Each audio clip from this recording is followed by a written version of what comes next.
O Rio vem ganhando torres de prédios envidraçados, mas há arquitetos que apontam problemas. Veja a reportagem de Gabi de Saboia. A beleza da cidade maravilhosa é refletida em vários prédios da cidade. Os edifícios com fachadas espelhadas são mais que um recurso estético.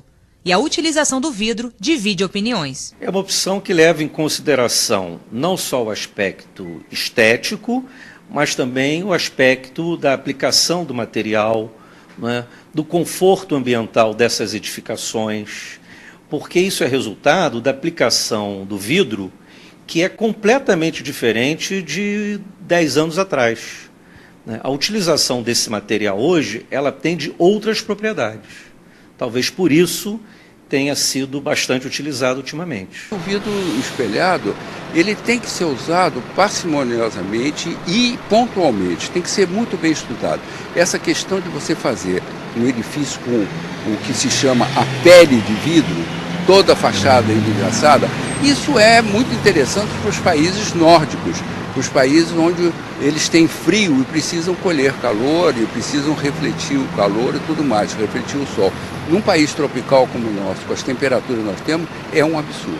O arquiteto Alfredo Brito alega que o vidro espelhado não é uma solução ecológica para a cidade. Hoje nós temos vidros muito interessantes e que já não tem essa densidade de espelho e, ao mesmo tempo, protegem mais ainda o interior do calor. Nesse sentido, precisa ver o seguinte: quando você fala que o vidro espelhado está protegendo o interior de um edifício do calor, você está fazendo com que esse calor vá para algum lugar, que é para a cidade. Então você está aumentando o calor da cidade. E é uma visão muito individualista. O vidro, hoje em dia, um vidro de qualidade, ele permite perfeitamente preservar o ambiente, por exemplo, de insolação. Então é preciso dosar o tipo de utilização do vidro. Porque se o vidro for mal utilizado e mal aplicado, esses prédios viram verdadeiras estufas e realmente complicam toda a questão da funcionalidade do edifício. As fachadas espelhadas dão leveza e transparência aos grandes prédios. Mas, segundo Sidney Menezes, a utilização do material deve levar em consideração o projeto arquitetônico de cada edifício. No caso do Rio de Janeiro, uma fachada voltada para o norte, onde você tem a insolação mais presente e mais violenta, essa fachada precisa ter um tratamento diferenciado da fachada sul, por exemplo, ou da leste, ou da fachada oeste. Não é? Então, a fachada norte é uma fachada que você tem que ter um tratamento específico com a questão da insolação. Então, você aplicar o vidro, que é o nosso objeto aqui de debate, não é? Você tem que dosar esse tipo de situação. Ele vai para que tipo de fachada? Ele vai para a fachada da insolação? Ou ele simplesmente vai para uma composição a nível de espelhamento para rebater o seu entorno construído daquele prédio? Então, essas coisas precisam ser levadas em consideração.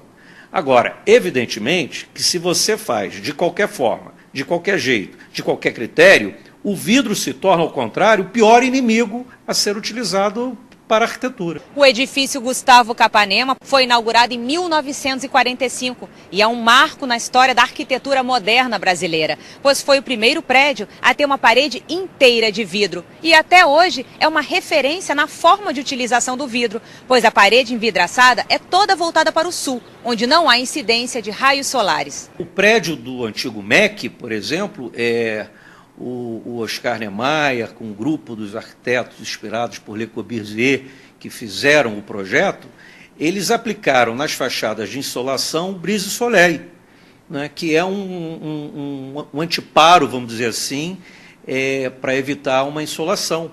Quer dizer, um elemento que foi introduzido na arquitetura moderna brasileira e depois se repetiu. O vidro é um dos materiais de construção que marcam a modernidade. Ele respondia por essa necessidade de ligação do espaço interno com o externo, trazer a natureza para dentro dos ambientes construídos. Então ele funcionou muito bem durante essa época. Com o passar do tempo, A tecnologia fez uma transformação muito grande no vidro. O vidro sofreu uma série de transformações. Uma delas desemboca no que a gente vê pela cidade, que é o vidro fumê e o vidro espelhado. Para Alfredo, o vidro reflete a cidade. Hoje as pessoas olham para a cidade. O século XXI está marcando uma volta à preocupação com o coletivo, com a solidariedade e, portanto, com a cidade, que é a grande invenção do ser humano.